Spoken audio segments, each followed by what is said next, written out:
যদি কারো সন্দেহ হয়, আমার কাছে কিতাব আছে, মেন কিতাবও আছে, আবার এই কিতাবটা বঙ্গানুবাদ করা হয়েছে, বঙ্গানুবাদ এটাও আছে। ভাইরা আমার, মুসান্নাফ ইবনে আবি শাইবার মধ্যে, মুসান্নাফ ইবনে আব্দুর রাজ্জাকের মধ্যে এই হাদিস কানা এসেছে। সাহাবায়ে কেরাম বললেন, কুলতু ওয়া বাদাল মাউত ইয়া রাসূলুল্লাহ, আপনি রাসূলে পাকের উপরে আমরা এখন দুরূদ শরীফ পড়ছি, আপনি রাসূল এখন জীবদ্দশায় আছেন, আপনার জীবদ্দশায় ফেরেশতারা আপনার কাছে দুরূদ শরীফ গুলো পৌঁছে দিচ্ছে। ক্বালা ওয়া বাদাল মাউত, আল্লাহর নবী বললেন, ও সাহাবায়ে কেরাম, আমি রাসূলে পাকের জীবদ্দশায় শুধু ফেরেশতারা আমার কাছে তোমাদের দুরূদ পৌঁছে দিচ্ছে না, আমি রাসূলে পাকের ইন্তেকালের পরেও তোমাদের দুরূদ গুলো আমি রাসূলের কাছে এনে পৌঁছে দিবে।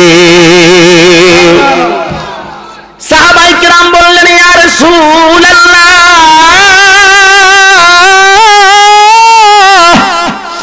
ইয়া হাবিবাল্লাহ,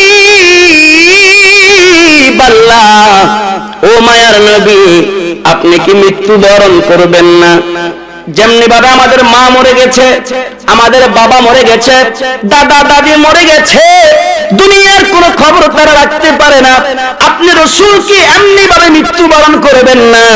আমার নবীজি ইরশাদ করলেন, ইন্নাল্লাহা হাররামা আলাল আরদি আন তাকুলা আজসাদাল আম্বিয়া।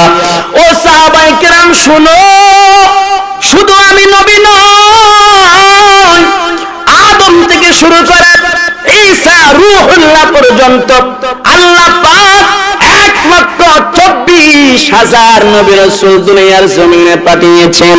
এই 1,24,000 নবী রাসূলদের দেহটাকে মাটি বক্ষণ করাটা আমার আল্লাহ মাটির জন্য হারাম করে দিয়েছি।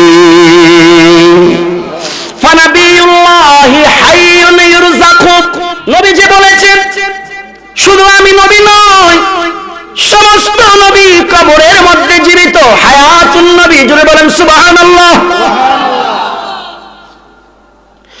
শুধু তারা জীবিত তা নয়, ইরযাকু, তারা কবরের মধ্যে আপন আপন মাজারের মধ্যে রিজিক পাচ্ছে।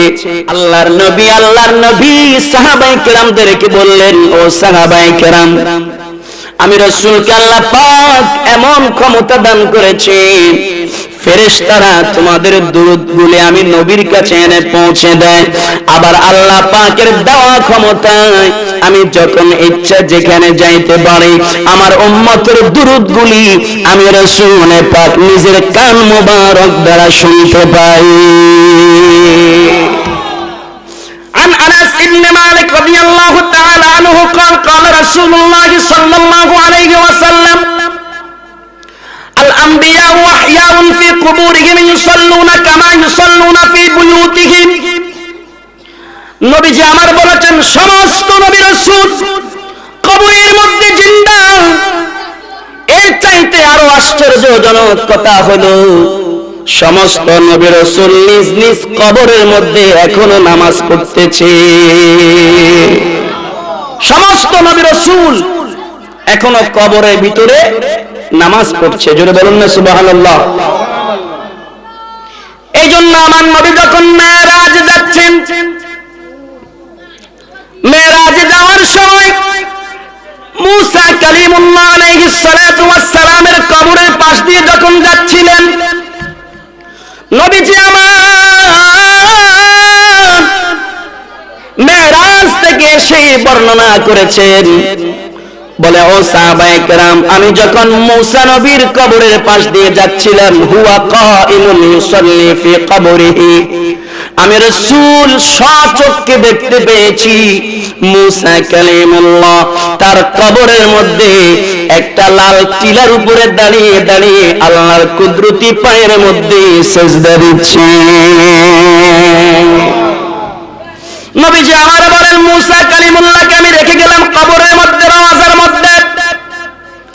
আমি রাসূল যখন বাইতুল মুকাদ্দাসে গেলাম, জেরুজালেমের বাইতুল মুকাদ্দাস, ওই বাইতুল মুকাদ্দাসের মধ্যে আমি নবী যখন গেলাম, আদম নবী প্রস্তুত ইমামতি করার জন্য, হযরতে নূহ নবী প্রস্তুত ইমামতি করার জন্য, হযরত ঈসা নবী প্রস্তুত ইমামতি করার জন্য। আমার আল্লাহ বলে জিবরাইল রে যা যা আমার হাবিবকে বলে দে আমার হাবিব যেন 1,24,000 নবী রাসূলের ইমামতি করে। আজকে আমি আল্লাহ আমার হাবিবকে ইমামুল মুরসালিন সার্টিফিকেট দিব। নবীজি আমার ডাক দিয়ে বলে যখন আমি ইমামতি আরম্ভ করছি, ইমামতি শেষ করে আমি যখন ঊর্ধ্বগমন মেরাজের দিকে অগ্রসর হচ্ছিলাম, দেখতে পাইলাম মূসা কালিমুল্লাহ বাইতুল মুকদ্দাসের বাইরে দাঁড়িয়ে আছেন। আশ্চর্য ব্যাপার, ও মূসা কালিমুল্লাহ তুমি এখানে কোথায় থেকে এসেছো?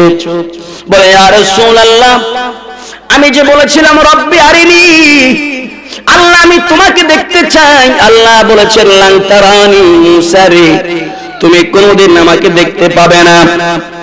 আমি তারপরেও বলেছি আল্লাহ তোমাকে দেখতে চাই। মূসা কালিমুল্লাহ তুর পাহাড়ের মধ্যে উঠে গেলেন। আমার আল্লাহ 70,000 নূরের পর্দার ভিতর দিয়ে একটা নূরের ঝলক যখন মারলেন, মূসা কালিমুল্লাহ আলাইহিস সালাতু ওয়াস সালাম বেহুশ হয়ে তুর পাহাড়ের মধ্যে পড়ে গেলেন। মূসা নবী চোখের পানি ছেড়ে দিয়ে বলে ইয়া রাসূলুল্লাহ ইয়া হাবিবাল্লাহ আমি আজকে এসেছি আপনি রাসূলকে দেখার জন্য। তার কারণ হলো আপনি রাসূল বলেছেন আনা মিরাতুল্লাহ, আমি রাসূল হচ্ছে আল্লাহ দেখার আয়না। হুজুর আমি মূসা কালিমুল্লাহ যতবার আপনাকে দেখব ততবার আমার আল্লাহকে দেখার স্বাদ মেটাবো। আমার দয়াল নবী যখন মেরাজে গেলেন, আল্লাহ পাক বলে বন্ধু 50 ওয়াক্ত নামাজ আপনার উম্মতের জন্য হাদিয়া দিলাম। নবীজি আমার 50 ওয়াক্ত নামাজ নিয়ে ষষ্ঠ আসমানে যখন আসলেন, কিতাবের মধ্যে বলা হয়েছে সাদিসুস সাবা, অর্থাৎ ষষ্ঠ আসমানের মধ্যে যখন আমার দয়াল নবীজি আসলেন, মূসা কালিমুল্লাহ সামনে দাঁড়িয়ে গেলেন, ব্রেক করে দিলেন। ইয়া রাসূলুল্লাহ আল্লাহর দিদার পেয়েছেন, আল্লাহ পাক আপনাকে হাদিয়া হিসেবে কিনে দিয়েছে আপনার উম্মতের জন্য। বলে ওগো মূসা কালিমুল্লাহ আল্লাহ পাক আমার উম্মতের জন্য 5 ওয়াক্ত নামাজ দিয়েছেন, 50 ওয়াক্ত নামাজ দিয়েছেন।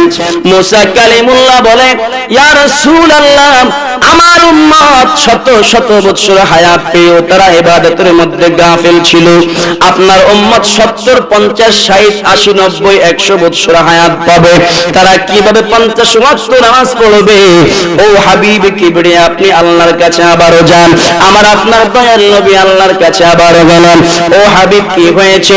আমার দয়াল নবী ডাক দিয়া বলে আল্লাহ আমার উম্মত দুর্বল, 50 ওয়াক্ত নামাজ পারবে না। আমার আল্লাহ বলে বন্ধু 5 ওয়াক্ত নামাজ আমি কমিয়ে দিলাম। আমার নবী 45 ওয়াক্ত নামাজ নিয়ে আবার চলে আসলেন। ষষ্ঠ আসমানের মধ্যে যখন আসলো, মূসা কালিমুল্লাহ ডাক দিয়ে বলল ইয়া রাসূলুল্লাহ আপনার উম্মতের জন্য এখন কয় ওয়াক্ত নামাজ বাজেট হয়েছে? আমার দয়াল নবীজি ডাক দিয়ে বলে মূসা কালিমুল্লাহ রে আমার আল্লাহ আমার উম্মতের জন্য 45 ওয়াক্ত নামাজ বাজেট করেছে। বলে ইয়া রাসূলুল্লাহ পারবে না আবারও যান। আমার দয়াল নবী আবারও আল্লাহর কাছে যখন গেলেন, ও বাড়ি তাআলা আমার উম্মত 45 ওয়াক্ত নামাজও পারবে না, আরো কমায়া দেন। আমার আল্লাহ বলে বন্ধু আরো 5 ওয়াক্ত নামাজ কমিয়ে দিলাম। এইভাবে আমার নবী 9 বার আল্লাহর কাছে গিয়েছেন। 9 বারে 5 নং 45 ওয়াক্ত নামাজ কমিয়ে নিয়ে এসেছেন। মুফাসসিরিনে কিরামগণ বলছেন আমার নবীর উম্মত যে দুর্বল এটা আল্লাহ জানে। আমার নবীর উম্মত 50 ওয়াক্ত নামাজ পড়তে পারবে না, এটা আমার আল্লাহ জানে। এরপরেও বারবার ষষ্ঠ আসমানের মধ্যে মূসা কালিমুল্লাহর সঙ্গে সাক্ষাৎ করি। আমার নবীর মাধ্যমে নামাজ কমানোর রহস্যটা কি? ওই রহস্যটা হলো ওই যে মূসা কালিমুল্লাহ আল্লাহকে দেখতে চেয়েছেন, আল্লাহর দেখা পান নাই। মুসা কালিমুল্লাহ বলে, আল্লাহ পাক হিকমত করেছেন, আমার উপর রহম করেছেন, আপনি নবী আল্লাহর দরবার থেকে বারবার আসেন, আর আমি মুসা কালিমুল্লাহ আপনাকে বারবার আল্লাহর কাছে পাঠাই। আপনি বারবার আসেন, আমি আবার বারবার পাঠাই। আপনি রাসূল আল্লাহর দরবার থেকে, আল্লাহর বাড়ি থেকে আপনি রাসূল যতবার আসেন, আমি মুসা কালিমুল্লাহ আপনার চেহারা মুবারক দেখে আমার মহান রব্বুল আলামিনকে দেখার স্বাদ মিটায়। ভাইরা আমার, কোন নবীর উম্মত হয়েছেন আপনারা? 10 মিনিট 15 মিনিট আছেন তো ইনশাআল্লাহ? আচ্ছা, একটা হাসা কথা কইবেন আপনারা। আজকের এশার নামাজ কে কে পড়ছেন? হাত তুলেন যাই। নারে তাকবীর, নারে রিসালাত, জোরে বলেন মারহাবা। যারা নামাজ পড়েন নাই হেতারাও যদি হাত তুলি থান, হাসর মাঠে কিন্তু দরা খাইবেন। বাগিনা দরা খাবি, বাগিনা হাত তুলছে। হাসরের ময়দানে আল্লাহ বলবে, তোমরা কারা কারা নামাজ পড়েছো? সমস্ত নামাজীরা বলবে, আল্লাহ আমরা নামাজ পড়েছি। আমার আল্লাহ বলবে, বান্দারে যদি নামাজ পড়ে থাকো, আজকে হাসরের ময়দানে আমি আল্লাহর কুদরতি পায়ের মধ্যে একটা সিজদা দে।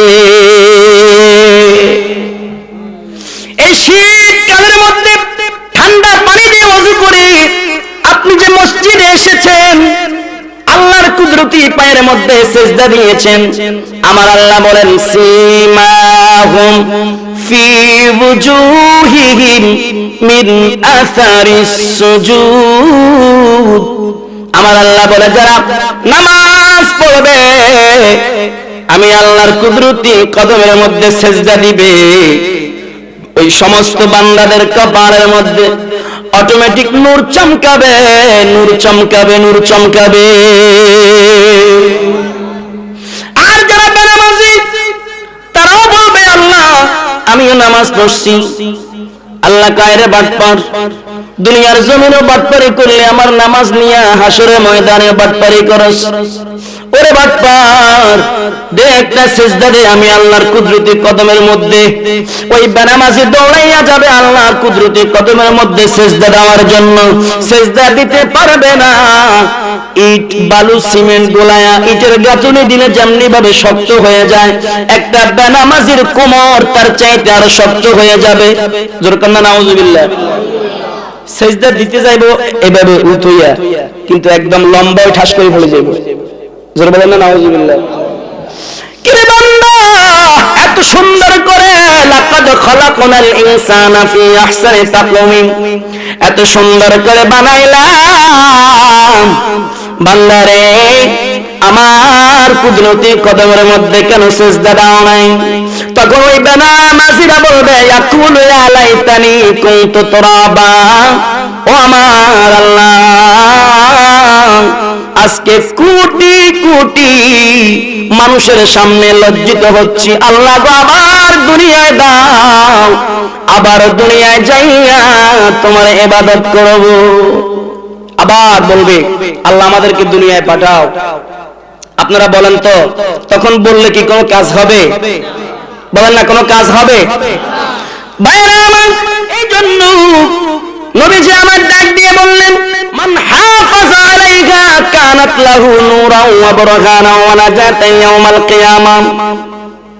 ওয়াজ শুধু শুনলে হবে না, ওয়াজ আমল করতে হবে। আমরা এখন মনে করি ওয়াজের নাম হলো টান। ওয়াজের নাম কি? এই যে আমি ওয়াজ করতেছি, আপনারা কালকে হয়তো কইবেন যে হুজুর সুন্দর করে ওয়াজ করছে, কিন্তু ওয়াজ যে কিটা করছি এটা আমল করতে তো না। আমার কথা বুঝেননি আপনারা? আমল করা লাগবে কিনা? জানার নাম ঈমান নাকি মানার নাম ঈমান? আমরা এখন আর মানুষ নাই, আমরা হয়ে গেছি পশুর মতো। কিসের মতো? চার পায়া জন্তুর মতো। আপনি নিজের টাকা দিয়ে ছাগল কিনছেন, ঘরের দরজার সামনে একটা সিম গাছ লাগাইছেন। আমাদের চাঁদপুরে আমরা বলি সই গাছ, আপনারা কি কন? সিম গাছ বলেন আর সই গাছ বলেন?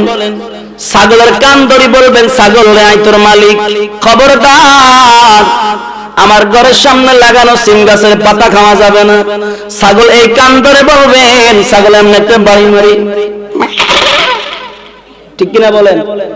ছাগল বলবে তুই আমার মালিক হতে পারিস, কিন্তু আমার ধর্ম হয়েছে পাতা খাওয়া। আমরা মানুষ, এমন কোন দিন নাই বাংলাদেশে ওয়াজ হয় না, কথা বলেন ঠিক কিনা? ওয়াজের অভাব নাই, হুজুরের অভাব নাই, বক্তার অভাব নাই, মসজিদ গুলা এর পরেও ফজরে 2 জন ছাড়া মুসল্লি নাই, কথা কোন ঠিক কিনা? আমার নবীজি বলেছেন, মান হাফাজা আলাইহা কানাত লাহু নূরান ওয়া বুরহানান ওয়া নাজাতান ইয়াউমাল কিয়ামাহ। উম্মত রে, উম্মত, যে ব্যক্তি নামাজ হেফাজত করবে, যে ব্যক্তি নামাজ আদায় করবি, এই নামাজটা হাসরের ময়দানে তোমার কপালের মধ্যে নূর হবে। এই নামাজ তোমার জন্য বুরহানান, দলিল হবে রে, দলিল হবে। আমার আল্লাহ রাব্বুল আলামিন হাসরের ময়দানে তোমার ডান হাতের মধ্যে তোমার আমলনামা প্রদান করবে।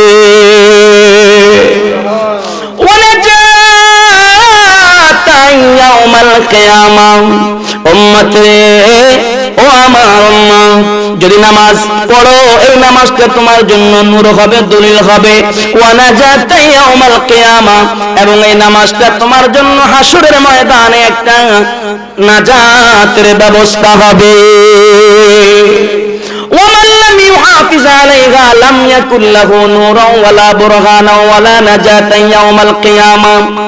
আমার নবীজি বলেন, যারা নামাজ হেফাজত করবে না, নামাজ পড়বে না, নূরাও ওয়ালা নূরাও, এই নামাজ তাদের, লাম ইয়াকুল্লাহু নূরান, এই নামাজ তাদের জন্য নূর হবে না, ওয়ালা বুরহানান, এই নামাজটা তাদের জন্য দলিল হবে না, ওয়ালা নাজাতান ইয়াউমাল কিয়ামাহ, এই নামাজ তাদের জন্য নাজাতের কোনো উসিলা হবে না।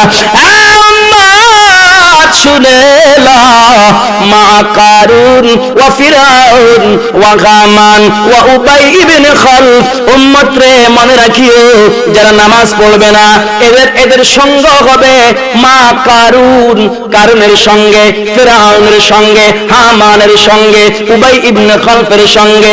এই বড় বড় কাফিররা যেই জাহান্নামের মধ্যে থাকবে, যারা দুনিয়ায় বেনামাজি ছিল, ওই সমস্ত বেনামাজিরা ফিরাউন আর কারুনের সঙ্গে জাহান্নামে যাবে। আমরা জান্নাত চাই না জাহান্নাম চাই? আরো জোরে বলেন, জান্নাত চাই না জাহান্নাম চাই? হাসরের ময়দানে কিছু বান্দা বলবে, আল্লাহ আমাকে জান্নাত দাও। আল্লাহ বলবে, বান্দারে যা যা জান্নাতের ভিতরে চলে যা। একটা দৌড় মারবে জান্নাতের দিকে, জান্নাতের দরজায় যাইয়া দেখবে তালা লটকিতেছে, তালা ঝুলতেছে। আরেকটা দৌড় মারবে, আল্লাহ তুমি তো বলেছো জান্নাতে যাওয়ার জন্য, যাইয়া দেখি রে জান্নাতের দরজার মধ্যে তালা মারা, তালা ঝুলানো। আল্লাহ তুমি জান্নাত দিছো, জান্নাতে যাওয়ার জন্য তালার চাবি তো দিলে না। আমার আল্লাহ বলে,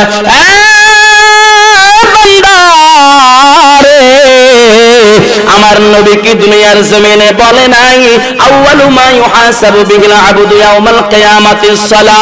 আমার বন্ধু কি বলে নাই, নামাজ হলো, নামাজটা দুনিয়া হাসরের ময়দানে সর্বপ্রথম আমার আল্লাহ নামাজের হিসাব নেবে। ও আমার বান্দারে, আমার হাবিব কিবরিয়া মুহাম্মদুর রাসূলুল্লাহ সাল্লাল্লাহু আলাইহি ওয়াসাল্লাম তোমাদেরকে কি বলে নাই, as-সালাতু মিফতাহুল জান্নাহ, নামাজ হলো বেহেশতের চাবি। ও বান্দা, দুনিয়ার জমিনে নামাজ পড়ো নাই, যদি নামাজ পড়তে আজকে জান্নাতে যাওয়ার জন্য, এই নামাজ তোমার জন্য ওই জান্নাতের তালা খোলার চাবি হতো। ওরা কিশোর মুসলমান, ওরা কিশোর মুসলমান, ওরা কিশোর মুসলমান, ওরা কিশোর। নামাজ রোজার কথা কইলে দেখায় কত অজুহাত, মাজায় ব্যথা পায়ে ব্যথা আরো কত গিরাবাত, ঠিক কিনা বলেন? নামাজ রোজার কথা কইলে দেখায় কত অজুহাত, মাজায় ব্যথা পায়ে ব্যথা ব্যথা আরো কত গিরাবা রুকু সেজদা দিতে গেলে রুকু সেজদা দিতে গেলে মজায় লাগে টান ওরা কিসের মুসলমান একদম জায়গা বরাবর যেন ইন্ডিশন ফুসছে এখন সবাই চুপ ওরা কিসের মুসলমান ওরা কিসের মান ওরা কিসের মুসলমান ওরা কিসের জোহর কাটায় খাওয়া দাওয়ায় বিশ্রামের ওই ঘুমেতে আছর কাটায় তারা আবার বিভিন্ন কাজ করে মেতে ঠিক কিনা জোহর কাটায় খাওয়া দাওয়ায় বিশ্রামের ওই ঘুমেতে আছর কাটায় তারা আবার বিভিন্ন কাজ করে মেতে মাগরিব এশা কাটায় তারা মাগরিব এশা কাটায় তারা শুনে টিভির গান ওরা কিসের মুসলমান ওরা কিসের মান ওরা কিসের মুসলমান ওরা কিসের আল্লাহুম্মা সাল্লি আলা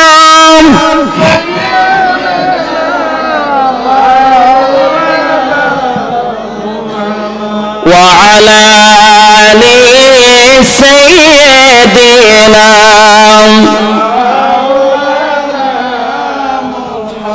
উড়ে যারে বাংলার গাওয়া উড়ে যারে মদিনা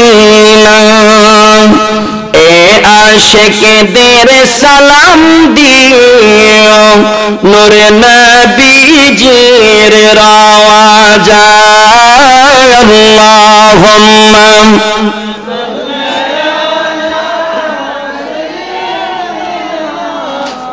مولانا محمد وعلى سيدنا مولانا محمد আল্লাহ পাক আজকের মাহফিলকে কবুল করুক সবাই বলেন আমিন আরো জোরে বলেন আমিন এই মসজিদ আপনাদের দান অনুদানে মসজিদ চলে মসজিদে কি সরকারি কোনো অনুদান আসে আসে না আপনাদের দান অনুদানে এই মসজিদ চলে ইনশাআল্লাহ কিয়ামত পর্যন্ত এই মসজিদ থাকবে নবীজি বলেছেন মান বানা লিল্লাহি মাসজিদান বানাল্লাহু লাহু বাইতান ফিল জান্নাহ যে ব্যক্তি আল্লাহ পাকের একটি ঘর মসজিদ নির্মাণ করে বানাল্লাহু লাহু বাইতান ফিল জান্নাহ আল্লাহ পাক তার জন্য জান্নাতের ভিতরে ঘর নির্মাণ করে আরো জোরে বলেন না সুবহানাল্লাহ